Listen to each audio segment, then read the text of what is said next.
Hallelujah.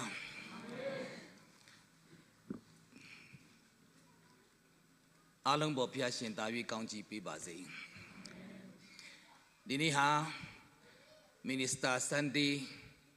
Jimne Christian Fellowship ke Minister Sunday ma Dei Bega Bale Suyin Korean Yongji Duriye at that time at the end of my one sound move pay door duri, any duriga badule suyin. Assistant pastor shime, senior pastor shime, at the end of ye, a second journey, decomni, sadi pin, gana atidima pa winne, easy comedy winnie, at the end of migini alonha. At the end of day, one sound move pide, toyago, go computer and the need to name at the need a pipare. The church of Soya ye, Gana Masui, Minister Suraga, Pinyaye, Mudu, Satapi, Wunjirogu, Dones, the Galon Pit. Graye, a dono Masui, Minister, one sound move pere to go, computer, a tame at the coup pit. The near pin, Crito, a sea cane, Crito pere down bomma, Crito tare near the coup bomma. Tawon chibon swapin, nature nalondane, tissa shizwa. I say, can that door to go, Minister Lucora Pite, Amen. So, Digni, the Yanapete Bidoma, General Pinsintare Gonsin, Shibare. Araliga Bale, so in Nialu Gonsin, Pijine. Bale, Nia Sura Yechide, Sare Niamale, Satapu, Lure. Luji to Marine Sareniama Nialu Piorabi me Dunianetu Satapu Lure Dunianetu Piotapu Lure Dunianetu Tuatapu Lure Dunianetu Lotapu Lure Dunianetu Pawin Tapu Lure Nia Suraga a Yechide Luraino Nia Daima Shibare Daime a Nia Daima Shide Nia Boma Yashin Tare Niyaboma Payaye Namago Taupidoma She needed Niyama Pia Bondo Tinshare Nia people to a yechide. Amen. Nia Sure Nia Daiha Nia Kama Nilumiabu. That's how the Chinese Shibare Nia Sure the Chin Shi de Mala Miamau Dorema Niara Mapiabula. The yet don't change her, Pimbo Dorema, she yet a town te, Tayu, Gambari. So, near Sindima, General at the Shinjinha. General Piashin Taren, Nia Mimi a Mimi a Panwinchi, Mimi a Tendo, Mimi a Longan, Gana, a Titi, Alo, Nia Daima, Bono to be Pites Ragu, Nale, Zibu Pite, Imi. So, John ya de kuku popia page ne. Karunga teosia zani mo na niauka. Tu ye tin ta inga drugu payde. Payde kama druga nyansa dina sabu dru tware kama. Ari ma nyansa dru sa ja de meita ya phwe saka de pyo. Sa pi de kama dru pyan de kama. Di ain shin amyo thami ka ba lou le so do ain ye A machine, in town soup is go to a tea cha says yanem, ye 12 matata and mutimi pite. Season is sick and yan shide. The Chanatown Bibano, a yan ye chilo di checker. So Danebe tells us an imon and Piantore Cajaro. The mutimi ha 2 years zonking the zone piador kama. Say tema at the This year's the demon and Lamabe,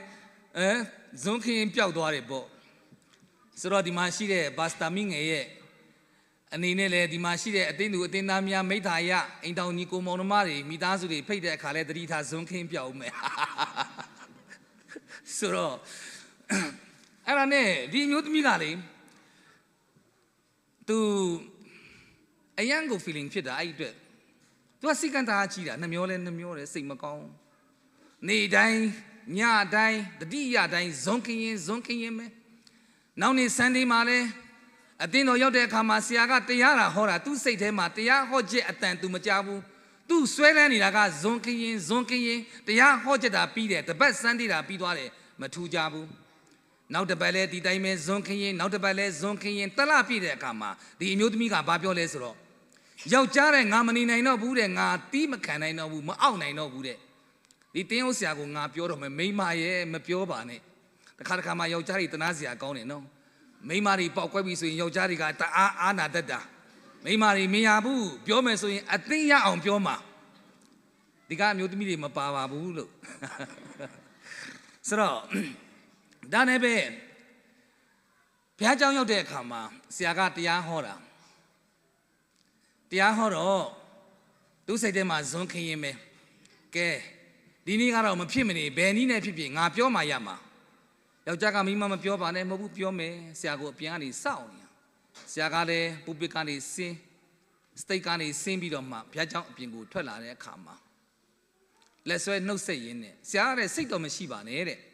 လွန်ခဲ့တဲ့တလလောက်ကကျမအိမ်မှာညစာစားဖို့ဆရာတို့ဇနီးမောင်နှံကိုဖိတ်တဲ့အချိန်မှာလေတဲ့ကျမစိတ်မကောင်းတာတခုရှိတယ်အဲ့ဒါဘာလဲဆိုတော့လေတဲ့ကျမအိမ်မှာဇွန်ခင်းတစုံပြောက်သွားတယ်တဲ့အဲ့ဒါကိုဆရာယူမိသလားမိကုန်းလေးကဆရာကဘာပြောလဲသိလားဟုတ်တယ်တဲ့ကျွန်တော်ယူတယ်တဲ့သူဝန်ခံတယ်နော်စဉ်းစားမယ်နော်ကျွန်တော်ယူတယ်တဲ့ဆရာကမလိမ်ဘူးလေသူယူတာဟုတ်ယူတယ်ပြောတာပေါ့အဲ့ဒါနဲ့ဒီအမျိုးသမီးကအသေးတွေရတာဟဲ့တော့ယူမယူရလိုက်တာနော်တရားလဲဟောဇွန်ခင်းနဲ့ယူငါအိမ်မှာလဲညစာစားသေးငါဇွန်ခင်းနဲ့ယူသွားသေးတယ်ပြီးတော့သူကတရားလဲဟောသေးတယ်လုံရိပ်တာနော်စိတ်ထဲကနေဒါနဲ့သူကဘာဖြစ်လို့ထပ်ပြီးတော့မေးခွန်းထပ်မိတယ်ဆရာတဲ့ဘာဖြစ်လို့ယူတာလဲတဲ့ဟုတ်တယ်တဲ့ငါယူပါတယ်တဲ့ဒါပေမဲ့တဲ့မင်းရဲ့ဧကန်းမှာရှိတဲ့ဘီရိုရဲ့အပေါ်မှာရှိတဲ့ကျန်းစာအုပ်ထဲမှာအဲ့ဒီဇွန်ခင်းကိုငါထည့်ခဲ့တယ်တဲ့ဘာလဲမင်းဧကန်းမှာရှိတဲ့ဘီရိုအပေါ်မှာရှိတဲ့ကျန်းစာအုပ်ထဲမှာအဲ့ဒီဇွန်ခင်းကိုငါထည့်ခဲ့ပါတယ်အဲ့ဒီအခါကျမှအဲ့ဒီအမျိုးသမီးကကျန်းစာအုပ်ဖြစ်သွားတာပထမကဘာလဲဇွန်ခင်းတကယ်လေဒီအမျိုးသမီးကဘာဖြစ်လဲသွားကြည့်တဲ့အခါမှာဇွန်ခင်းကိုသူတွေ့သွားတယ်အဲ့ကြမှသူကဆရာကိုအားနာပြီးတော့ဆရာရဲ့တဲ့ခွင့်လွတ်ပါတဲ့ကျမမှားသွားပါတယ်တဲ့ကျမတောင်းပန်ပါတယ်ဆရာရဲ့တဲ့ဒါမဲ့ဆရာကပြုံးပြီးတော့မှတကယ်တော့ဆရာကဒီမိသားစုဒီဇနီးမောင်နှံကိုဒီဇွန်ခင်းကဘာကြောင့်ယူတယ်ဆိုတဲ့အရာကဒီမိသားစုဟာနေ့တိုင်းကျမ်းစာဖတ်မဖတ်သိကျင်လို့မလုပ်တာလဲဇွန်ခင်းယူတာဆိုတော့တလရှိပြီလေဒီအမျိုးသမီးကျမ်းစာမဖတ်တာဘယ်လောက်ရှိပြီလဲ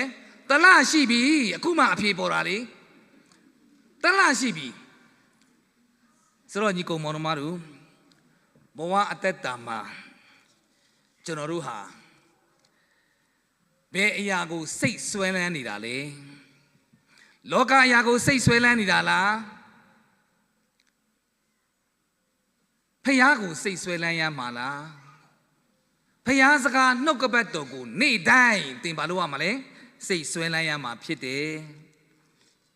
ဒီအရာကိုစရုနားလည်စီဘူးဖြစ်တယ်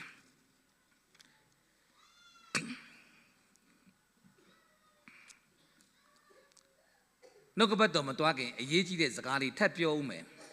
နော်အဲ့ဒါကဘာလဲဆိုတော့မနေ့ကဆရာ HMBC မှာ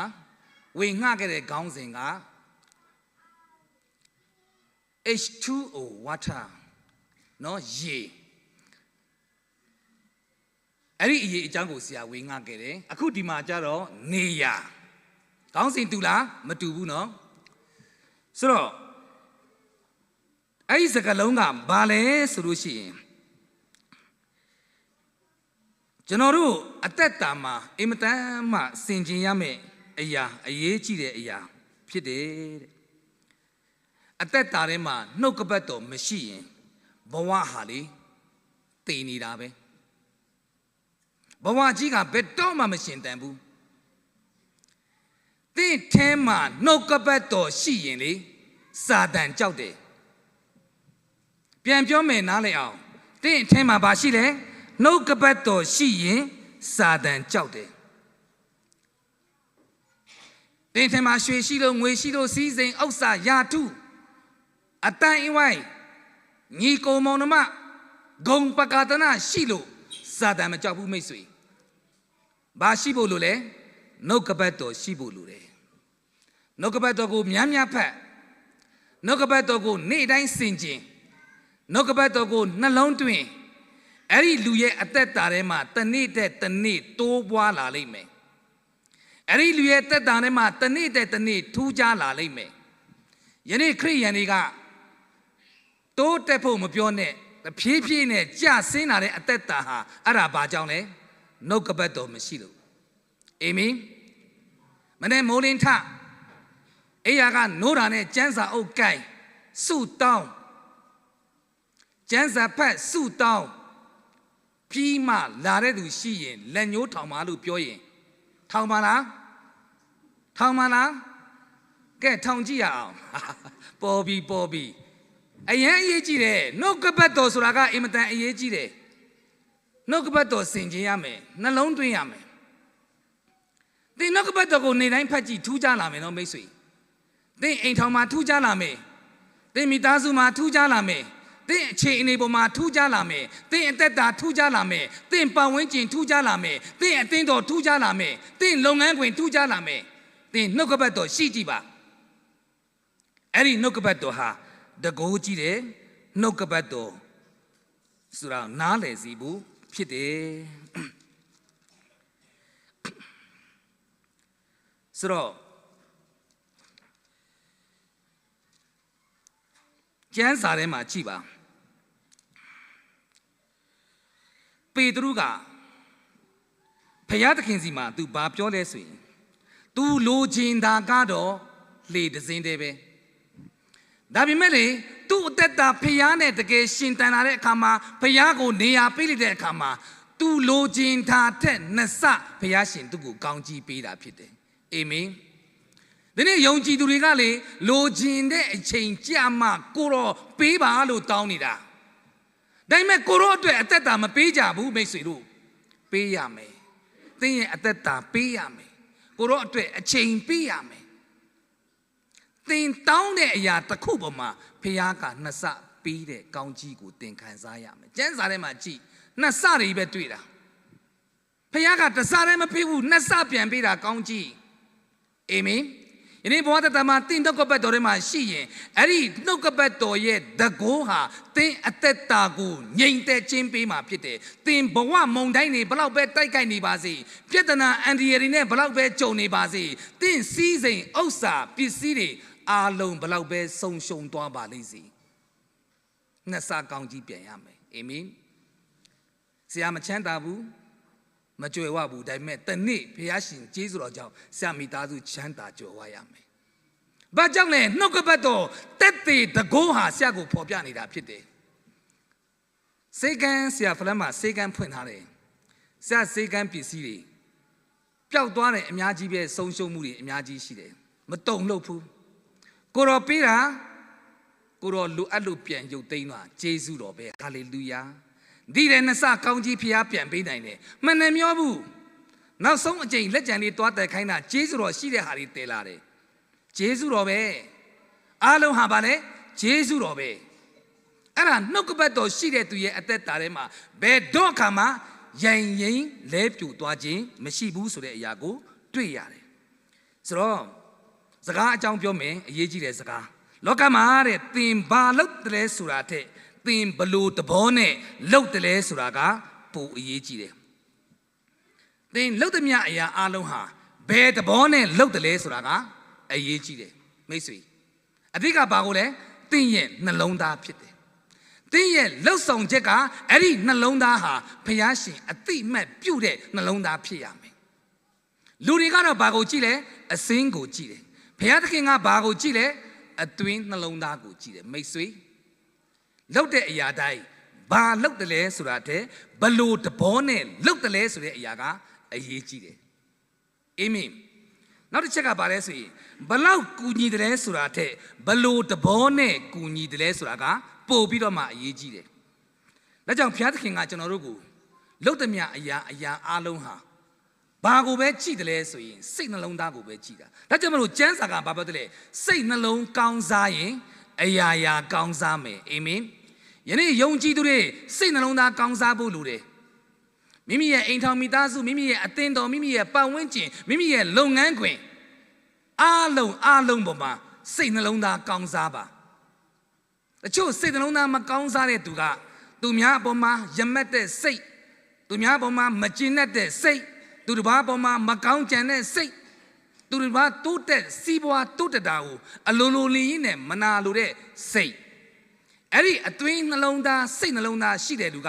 ဘယ်တော့မှမကောင်းစားဘူးတဲ့သူတစ်ပါးကောင်းစားတာကိုကြည်ပြီးကျင့်နဲ့အားရနေတဲ့သူကချီးမွမ်းနိုင်တဲ့သူကတာ၍ကောင်းစားမှာဖြစ်တယ်ယုံကြည်သူတွေကောင်းစားခြင်းဘာလို့ရမလဲစိတ်နှလုံးသားကောင်းစားရမယ်အာမင်ယနေ့သင်တို့ဘာဖြစ်လို့အမိမှာရှိတာလဲဘာဖြစ်လို့ဥကောင်းမှာမနေရတာလဲစိတ်နှလုံးကြောက်ဖြစ်တယ်အာမင်ဘုရားကနှလုံးသားကိုကြည့်တဲ့ဘုရားရှင်ဖြစ်တယ်အာမင်ဒါကြောင့်ဒီကနေ့ကစပြီးတော့မှသင်ရှိတဲ့နေရာသင်ပတ်ဝန်းကျင်သင်ရဲ့မိသားစုသင်ရဲ့အသင်းတော်သင်ရဲ့လုပ်ငန်းခွင်သင်ရဲ့နိုင်ငံသင်ရဲ့မြို့နယ်ကဏ္ဍအသီးသီးရှိတဲ့နေရာတိုင်းမှာသင်နှလုံးသားကိုပြင်ဆင်ရမယ်အဲ့ဒီနှလုံးသားကိုပြင်ဆင်နိုင်ဖို့ဟာနေ့တိုင်းသင်ဘာလို့ရမလဲနှုတ်ကပတ်တော်ကိုနှလုံးသွင်းရမယ်အာမင်ယုံကြည်သူတွေကလေဆရာကြည့်တာအားမရဘူးတကယ်အားမရဘူးဘာကြောင့်လဲသိလားငါတို့ကယ်တင်ခြင်းရပြီအပြစ်ကလွတ်မြောက်ပြီခရစ်တော်ငါတို့အတွက်ကားတိုင်းမှာအသေးခံပြီးပြီငါတို့ငရဲမသွားရတော့ဘူးပြီးသွားပြီလားမိတ်ဆွေတို့မပြီးဘူးနေ့တိုင်းဖျားစကားဖျားသားသမီးဟာအဖေရဲ့စကားအဖေရဲ့သဘောတဘာဝအဖေရဲ့စိတ်နေသဘောထားအဖေရဲ့အမူအရာအဖေရဲ့အကျင့်အားလုံးကိုသိရမယ်အဲ့ဒီလိုသိမှလိုက်လျှောက်နိုင်မှာအဲ့ဒီလိုသိမှနားထောင်နိုင်မှာအဲ့ဒီလိုသိမှခံယူနိုင်မှာအဲ့ဒီလိုသိထားတဲ့ခံယူတဲ့အခါမှာသူတစ်ပါးကိုပြန်ပြီးတော့မှတက်တည်ပြုပေးနိုင်မှာဖြစ်တယ်အာမင်ဆိုတော့ဒီနေ့နှုတ်ကပတ်တော်အကြောင်းလေးစရုတွားရအောင်အားလုံးပေါ်ဖျက်ရှင်ကောင်းချီးပေးပါစေဖခင်ကကျွန်တော်တို့ဘုံမှာတစ္ဆာရှိတဲ့ဖခင်ဖြစ်တဲ့မိတ်ဆွေတင်းနဲ့ကျွန်တော်ကိုအပြစ်ကနေကယ်တင်ပေးခဲ့တဲ့ဘုရားသခင်ရဲ့မေတ္တာဘုရားသခင်ရဲ့တစ္ဆာဟာကြီးမားပါတယ်ခါတော့ကလေလူတယောက်ကသူ့မှာခွေးလေးတစ်ကောင်မွေးထားတယ်အဲ့ဒီခွေးလေးကလိမ်ပါတယ်ကွယ်တဏီတော့ခါမှာဒီလူကလည်းပတ်စံအစင်မပြေတော့သူ့ခွေးလေးကိုသူကရောင်းချင်တာနှမျောလဲနှမျောချစ်လဲချစ်ဒါနဲ့ပဲသူကရောင်းဖို့ကြီးညာလိုက်တယ်အဲ့ဒီခွေးရဲ့တန်ကြီးက15သိန်းအဲ့ဒီခွေးလေးကိုသူကရောင်းဖို့လို့ကြီးညာတဲ့ခါမှာလူတယောက်ကခွေးလာဝယ်တယ်ရောင်းမယ်ဆိုတော့ဒါနဲ့ပဲဝယ်တဲ့လူကမေးတယ်ခမည်းခွေးကတစ္ဆာရောရှိရလားတဲ့တစ္ဆာရှိသလားတော့မမေးနဲ့ဗျာတဲ့ကျွန်တော်ရောင်းတာ4ခါရှိပြီတဲ့4ခါလုံးပြန်လာတယ်တဲ့ဘယ်နှခါရှိပြီလဲ4ခါရှိပြီ4ချိန်လုံးသူပြန်လာတယ်တဲ့ဒါနဲ့ပဲဒီလူကပတ်စံနဲ့ခြေပြီးဘာလို့ရမှန်းမသိခွေးနဲ့တခင်နဲ့ပဲပေါင်းပြီးရိုက်သလားပေါ့တလိษံတော်မှဒီလောက်တစ္ဆာရှိတာမိတ်ဆွေယနေ့တင်တဲ့ကျွန်တော်ကိုးကွယ်တဲ့ဘုရားသခင်ကတစ္ဆာရှိတဲ့တစ္ဆာရှင်ဘုရားသခင်ဖြစ်တယ်ဒီဘုရားဟာနံဝိညာဉ်ဘုရားသခင်ဖြစ်တယ်တစ္ဆာနဲ့ပြီးသွားတယ်ဘုရားသခင်ဖြစ်တယ်အဲ့ဒီတစ္ဆာရှိတဲ့ဘုရားသခင်ကိုသင်ကတစ္ဆာနဲ့ကိုးကွယ်ရင်သစ္စာနဲ့ယုံကြည်ရင်တင့်ကိုဘုရားရှင်ကတာ၍ကောင်းကြီးပေးမှာမဟုတ်ဘူးလားမိတ်ဆွေတို့အားပေးစီခြင်းပါတယ်နေ့တိုင်းသစ္စာရှိပါဘုရားကို၌မွေးလျောပါဘုရားကိုအချိန်ပေးပါဘုရားကိုအားကိုးပါဒါလေးကိုဆရာဖော်ပြပေးခြင်းနဲ့အကြောင်းအရာလေးတစ်ခုတတိယလို့တပ်ပြီးပြောပြခြင်းနဲ့ဘဝုဒ္ဓအနေနဲ့ကဘာပေါ်မှာတဲ့အင်တာနက်မှာကြီးတဲ့မာတင်လူသာကင်းဆိုတာကြားဘူးလားနာမည်ကြီးတယ်သူကဘာအကြောင်းအရာတွေစာကိုရေးလဲဆိုလို့ရှိရင်တဲ့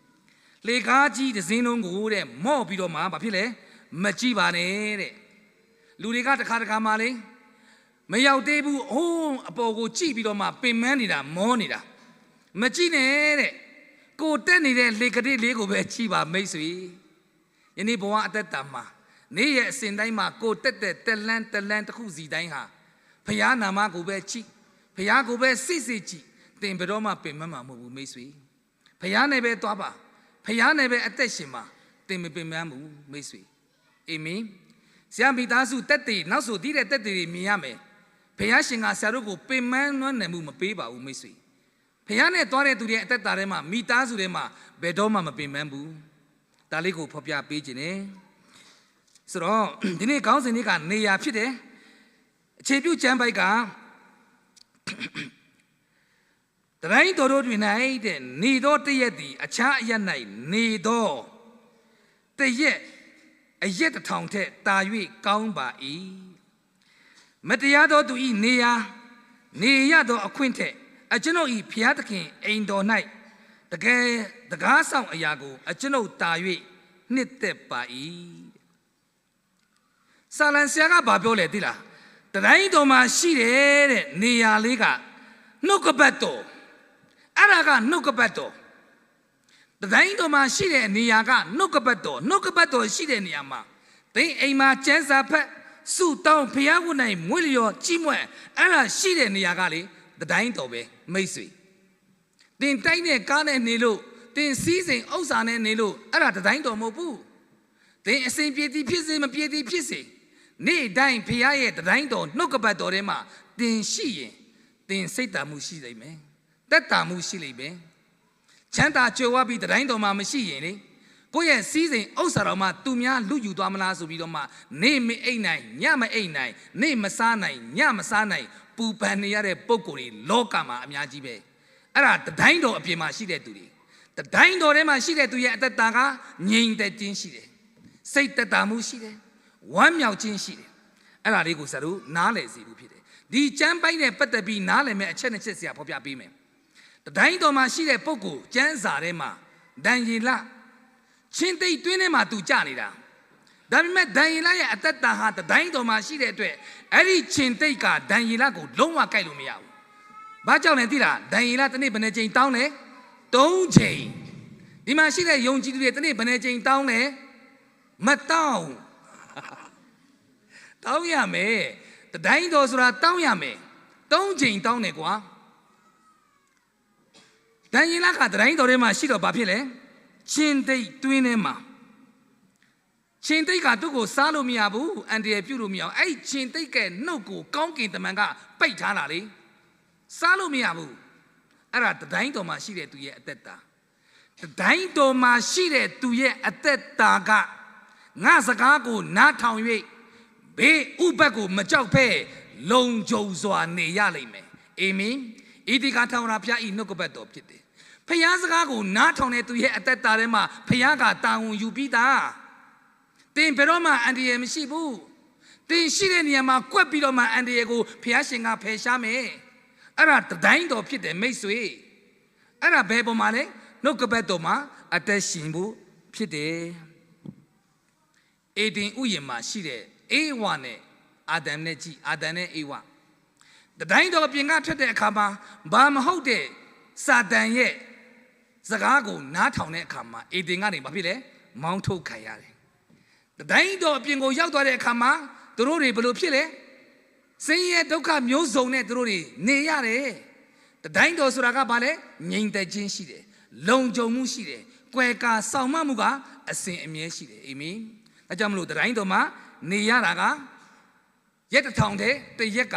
တာ၍မင်္ဂလာရှိတယ်ဆိုတဲ့အရာကိုနားလည်စေဖို့ဖြစ်တယ်ဆိုတော့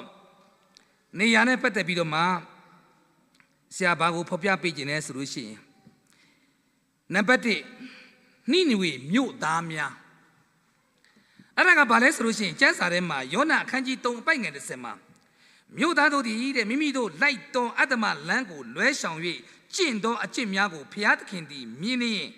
အရင်ချင်းချောက်သောဘေးဒဏ်ကိုတဲ့မပေးဘဲနေတော်မူ၏အံ့ဩစရာကောင်းတယ်နော်နိနေဝေမြို့ကြီးကလေဘေးဥပတ်ဒဏ်ကြရောက်တော်မှာဘာကြောင့်လဲသိလားနိနေဝေမြို့သားတွေကအယမ်းလဲတယ်ပါနှက်တယ်ဖျားရဲ့ကြိမ်ချင်းဖျားပေးမဲ့ဒဏ်ကိုခံရတော့မှသူတို့သိတယ် စီရင်ချင်းလာတော့မှသူတို့သိတယ်ဘာကြောင့်လဲသိတာဒုစရိုက်တွေပြုတယ်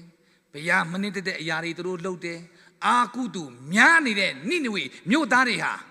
အဲ့ဒီအတန်ကိုကြားပြီးတော့မှဘာလုပ်လဲအားလုံးကိုစွန့်ပယ်ပြီးတော့မှတိုင်းတော်မှာတိုးဝင်ပြီးတော့မှဘုရားမနစ်တဲ့အရာတွေဖယ်ပြီးမျက်မှောက်တော်ထဲမှာအလိုတော်ကိုဝန်ခံပြီးအသက်ရှင်တဲ့အခါမှာတိုင်းတော်ထဲရောက်တဲ့အခါမှာအန္တရာယ်ကနေလွတ်မြောက်ရတာမဟုတ်ဘူးလားမိတ်ဆွေတိုင်းတော်ဆိုတာအရေးကြီးတယ်နိနဝေမြို့သားတွေကအန္တရာယ်ကနေပြီးတော့မှလွတ်မြောက်သွားတယ်ဆိုတဲ့အရာကိုတွေ့ရတယ်တကယ်တမ်းကြည့်အဲ့ဒီမှာအချက်နှစ်ချက်တွေ့ရတယ်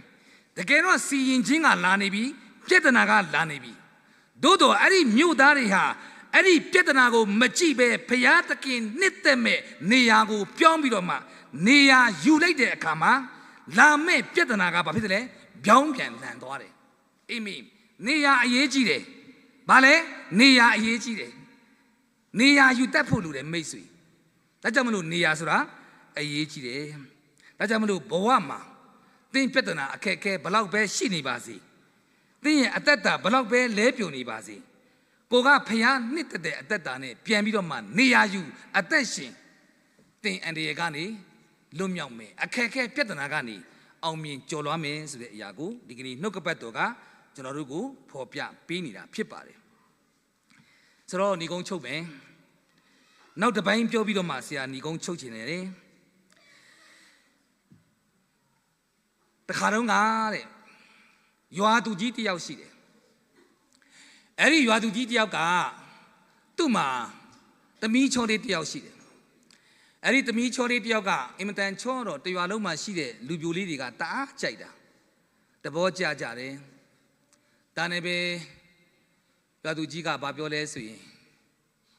ငါသမီးကိုတရွာလုံးကလည်းကြိုက်ကြနေတယ်တဲ့ငါအိမ်မှာငါခြံထဲမှာမွေးထားတဲ့နွားအကောင်ဒီအများကြီးထဲမှာအဲ့ဒီနွားတကောင်ကလည်းကွာတဲ့တကယ်ပဲပေကက်ကက်လောက်တာရိုက်လည်းမရခိုင်းလည်းမရအင်မတန်စိုးသွက်တဲ့နွားအဲ့ဒီနွားကိုတော့ငါကမောင်းထုတ်ချင်နေပြီတဲ့တက်ချင်နေပြီတဲ့မထားချင်တော့ဘူးတဲ့တထေးကအဲ့လိုပြန်ပြီးစဉ်းစားတာကဲဘာပဲဖြစ်ဖြစ်တဲ့ဒီလိုနွားမျိုးကိုငါပြောတဲ့အချက်၃ချက်လုံးနဲ့ကိုက်ညီတဲ့ရွာထဲမှာရှိတဲ့လူငယ်တွေကနေပြီးတော့မှလုံနိုင်တယ်ဆိုရင်ငါသမီးနဲ့ပေးစားမယ်နံပါတ်1ကဘာလဲအဲ့ဒီနွားကိုရီအောင်လုပ်ရမယ်ဘာလဲရီအောင်လုပ်ရမယ်နံပါတ်2ကဘာလဲအဲ့ဒီနွားမျက်ရည်ကျအောင်လုပ်ရမယ်နံပါတ်3ကဘာလဲအဲ့ဒီနွားထွက်ပြေးအောင်လုပ်ရမယ်ဆိုတော့နွားဆိုတော့တလိမ့်ဆန်လေဆိုတော့ဒီအရာကလည်းပတ်သက်ပြီးတော့မှဒီလူငယ်တွေကလည်းဒီတထေးဒီသူကြီးပြောတဲ့စကားကိုသူတို့ကကြားပြီးတော့မှတယောက်ပြီးတယောက်နွားနားမှာကက်ပြီးတော့မှနွားကိုရီအောင်လုပ်တာမရီတဲ့အပြင်နွားပိတ်ကတာခံပြီးတော့မှပြန်လာရတယ်ဆိုတော့နွားရှူရှူရှဲရှဲနဲ့နောက်တယောက်လဲဒီလိုပဲနောက်တယောက်လဲဒီလိုပဲအဲ့ဒီသတင်းကိုတစ်ဖက်ရွာကကြားတဲ့လူငယ်တယောက်ကရောက်လာတယ်ရောက်လာပြီးတော့ဘာပြောလဲဆိုတော့သူကြီးရဲ့နွားသတင်းနဲ့ပတ်သက်ပြီးကျွန်တော်ကြားတယ်တဲ့အကယ်၍အဲ့ဒီနွားကိုသူကြီးပြောတဲ့စကား၃ချက်ထဲမှာနံပါတ်1ရီအောင်လုပ်နိုင်ရမယ်နံပါတ်2မျက်ရည်ကျအောင်ငိုအောင်လုပ်နိုင်ရမယ်နံပါတ်3အဲ့ဒီနွားထွက်ပြေးရမယ်ကျွန်တော်လုပ်နိုင်တယ်တကယ်လုပ်နိုင်လို့ရှိရင်သူကြီးကကျွန်တော်ကိုသမီးနဲ့ပေးစားမှာလားတဲ့ပေးစားမယ်ဒါနဲ့ပဲမလုပ်လဲဒီလူငယ်ကကဲတာဆိုလဲမင်းလောက်ကွာဆိုပြီးတော့မှသူ့ကိုအခွင့်ပေးတယ်အဲ့လိုအခွင့်ပေးလိုက်တဲ့အချိန်မှာဒီသူငယ်ကနွားစီကိုသူသွားပြီးဘာလုပ်လဲသိလားစကားပြောတယ်အဲ့ဒီအချိန်မှာသူငယ်ပြောလိုက်တဲ့စကားကိုနွားကလေဟီဟီနဲ့ဟာဟာနဲ့ရီတာပေါ့နွားက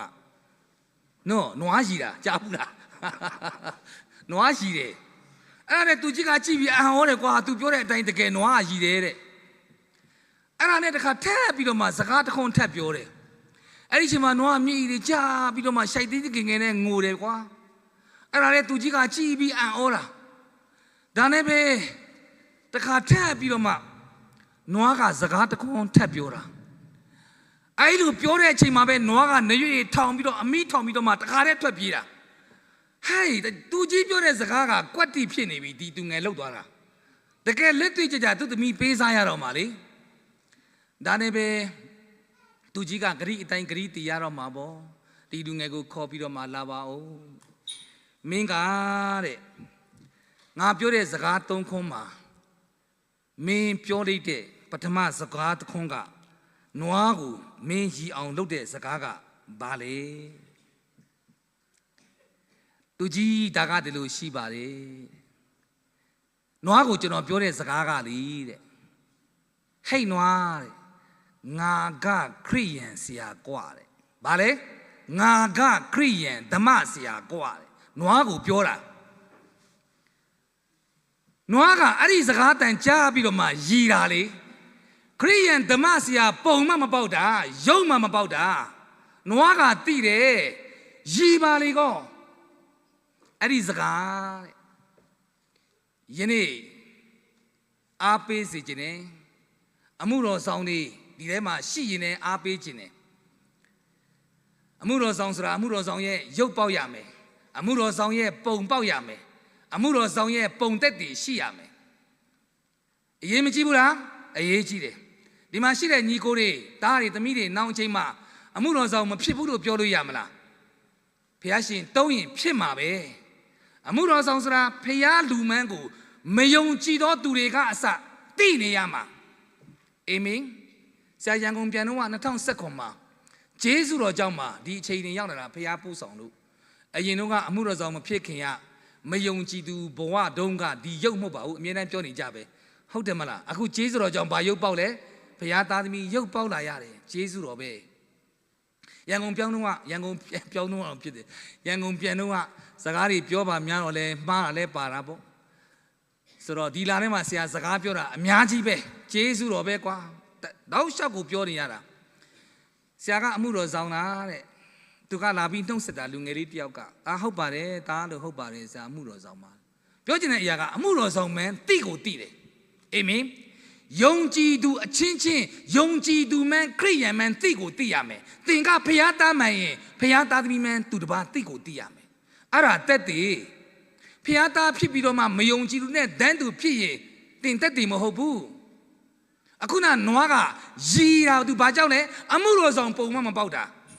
သူရီတာပေါ့ကဲဒါဆိုလို့ရှိရင်ကောင်းပြီတဲ့ဒုတိယစကားကမင်းဘာကိုပြောလိုက်တာလဲဒါနဲ့ပဲနွားကိုကျွန်တော်ပြောတယ်ငါကတဲ့တလမှာ9000ပဲရတယ်တဲ့အေးဒါနဲ့ပဲနွားကသူစိတ်မကောင်းဘူးတဲ့ငါရဲ့မျက်ဖိုးတလားစားတော့မင်းမရှိပါလားကွာတဲ့ငါစိတ်မကောင်းလိုက်တာတဲ့ငါဝမ်းနေတယ်တဲ့သူမျက်ရည်ကျတယ်ကဲဟုတ်ပြီဒါဆိုရင်နောက်ဆုံးစကားတစ်ခုကပါလေတဲ့ငါလူမင်းအမှုတော်ဆောင်မလားလို့မေးလိုက်တာအဲ့ဒီအချိန်မှာနွားကထွက်ပြေးတာမှတ်ထားပါညီကိုမောင်နှမတို့အမှုတော်ဆောင်ဆိုတာကမလွယ်ပါဘူးဆောင်ချိန်တိုင်းလည်းဆောင်လို့မရပါဘူး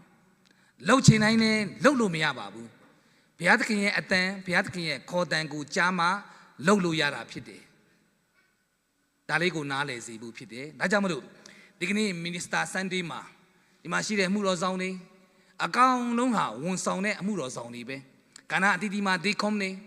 AC ကော်မတီဝင်တွေအမျိုးသမီးကော်မတီအမျိုးသမီး CE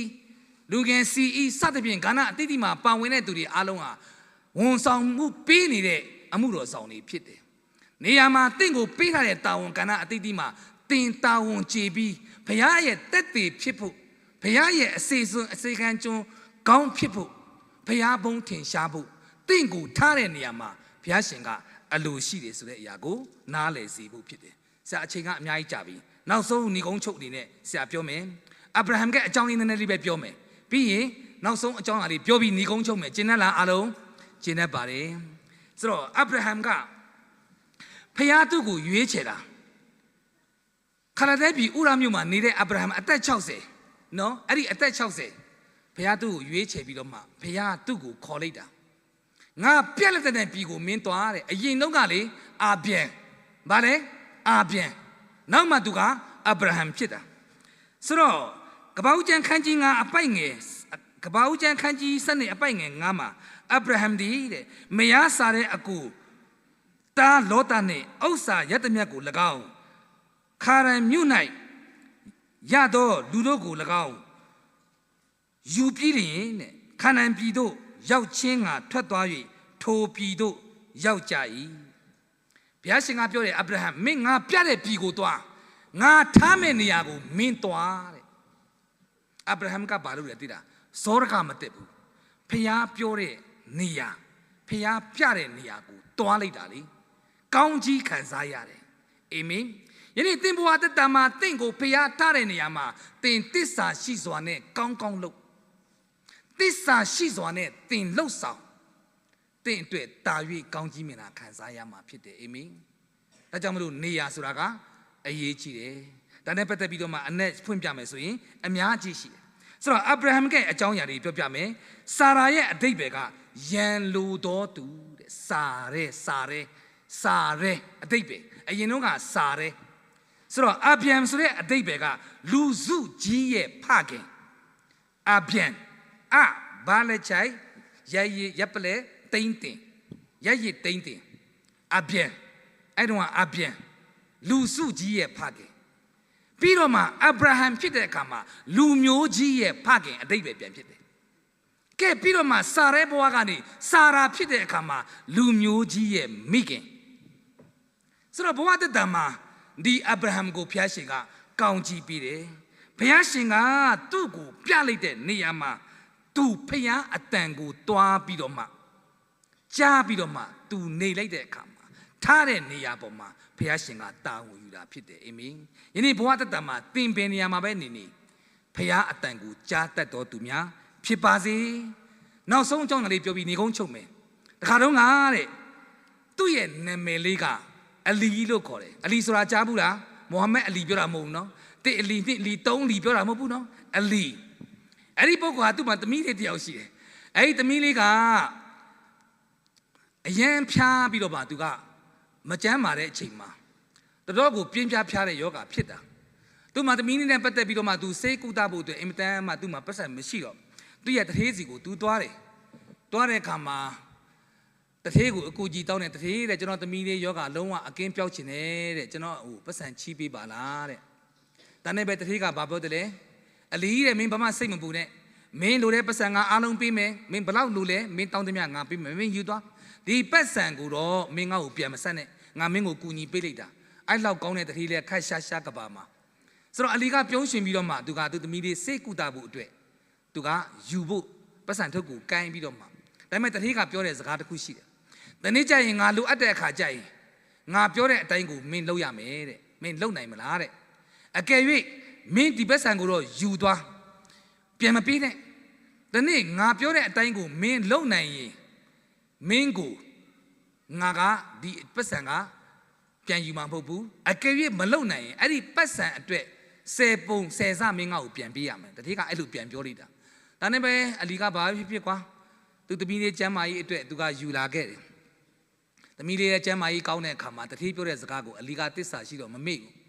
မမေ့တဲ့အခါကျတော့ဘာလို့လဲဆိုတော့တထေးစီကိုပြန်သွားတယ်ကဲဟုတ်ပြီတထေးတဲ့ချိန်ကကျွန်တော်ကိုပြောခဲ့တဲ့စကားရှိတယ်အဲ့ဒီစကားအတိုင်းတထေးကျွန်တော်ကိုဘာပြောချင်လဲတဲ့ပြောပါတဲ့ကျွန်တော်ဆောင်ရွက်ပါမယ်တဲ့အေးဟုတ်ပြီတဲ့ငါရဲ့မြို့စုံမှာရှိတဲ့တောင်ရှိတယ်တဲ့အဲ့ဒီတောင်ထိပ်ပေါ်ကိုအဲ့ဒီအချိန်ကာလကစောင်းတွင်းကြီးအင်မတန်ချမ်းနဲ့အေးတဲ့အချိန်ကာလအဲ့ဒီတောင်ထိပ်မှာတညလုံးမင်းငုတ်တုတ်ထိုင်ရမယ်တလားတိတိမင်းငုတ်တုတ်မထိုင်နိုင်ရင်ငါပေးတဲ့ပတ်စံတဲ့ဆယ်စားမင်းငါ့ကိုပြန်ရောက်ရမယ်ငုတ်တုတ်ထိုင်လို့ရှိရင်အဲ့ဒီပတ်စံငါ့ကိုမင်းပေးစရာမလိုဘူးအလီကလည်းစဉ်းစားတယ်အော်ဖြစ်မှဖြစ်ရလဲငါတတိရဲ့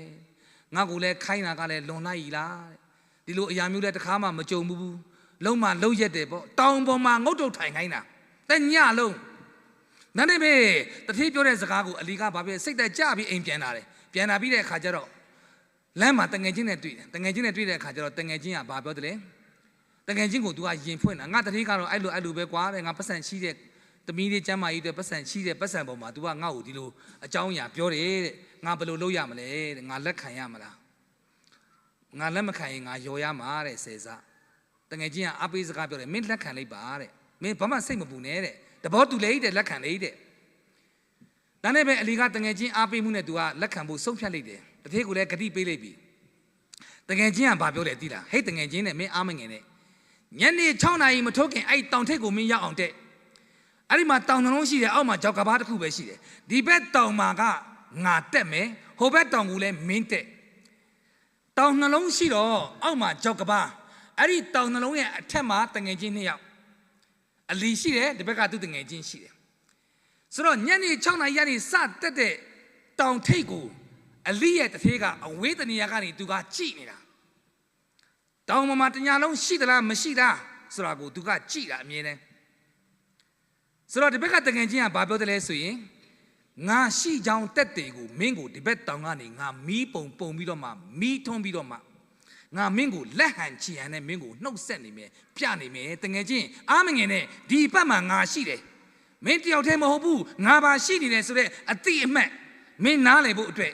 ငါလှုပ်ဆောင်ပြီးမှဖြစ်တဲ့တငယ်ချင်းမင်းအားမငယ်နဲ့အဲ့ဒီလိုပြောတာအဲ့ဒီအချိန်မှာတငယ်ချင်း2 ယောက်ကညနေဆောင်ရောက်တောင်ပေါ်ရောက်တစ်ဘက်ကတငယ်ချင်းကမီးထွန်းတစ်ဘက်ကမီးလုံးရင်းနဲ့တစ်ဖက်မှာရှိတဲ့တငယ်ချင်းကိုလက်ဟန်ချီဟန်နဲ့ရှိချောင်းကိုတက်တည်ပြုတ်ပြီးတဲ့အရာကတရက်ကနေတလအထိဖြစ်လာတဲ့အခါမှာတထေးကအံ့ဩတာ